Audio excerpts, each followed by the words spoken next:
BJP সরকার আসতেই সীমান্তে কাঁটাতারের বেড়া দেওয়ার জন্য কাটলো জমি জট। ৪৫ দিনের মধ্যে জমি হস্তান্তরের সিদ্ধান্ত।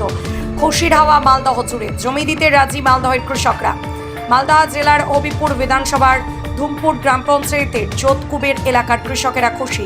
কৃষকদের একাংশের বক্তব্য, আগে তৃণমূল সরকার বহুবার কৃষকদের কাছ থেকে জমি অধিগ্রহণ করবে বলে প্রতিশ্রুতি দিয়েছিল। কিছু জমি অধিগ্রহণ করেছিল, তার মধ্যে কিছুজন টাকাও পেয়েছে, আবার অনেকেই টাকা পায়নি। জমি অধিগ্রহণ করতে বারবারই আগের সরকার তেমনভাবে জোর দিচ্ছিল না, যদিও কৃষকরা দেশের সুরক্ষার স্বার্থে জমি দিতে প্রস্তুত ছিল। আজকে পরিবর্তন হয়েছে, রাজ্যে বিজেপি সরকার এসেছে। সেক্ষেত্রে বিজেপি সরকারের এই যে উদ্যোগ, এই উদ্যোগকে আমরা সাধুবাদ জানাই। অবিলম্বে কাঁটাতার দিয়ে ঘেরা হলে আমরা জমি দেওয়ার জন্য প্রস্তুত। কাঁটাতার না থাকার ফলে বাংলাদেশি দুষ্কৃতীরা আমাদের জমির ফসল, পাম্প মেশিন সব চুরি করে নিয়ে চলে যেত। সেক্ষেত্রে কাঁটাতার হয়ে গেলে আর বাংলাদেশিদের দুশ্চিন্তার অত্যাচার আর সীমান্তে হবে না। পাশাপাশি আমরাও সুরক্ষিত থাকব। আমরা জমি দেওয়ার জন্য প্রস্তুত। বাংলাদেশিরা আমাদের ধান, গবাদি পশু নিয়ে চলে যায়।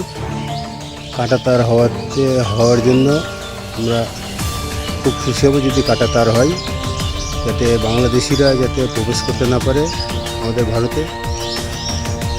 তার জন্য বহুবার মাপজোক হয়েছে, কোনোরকম কোনো এখনও ব্যবস্থা হয়নি। তাই আমরা চাইছি যাতে কাঁটাতারটা খুব তাড়াতাড়ি হয়।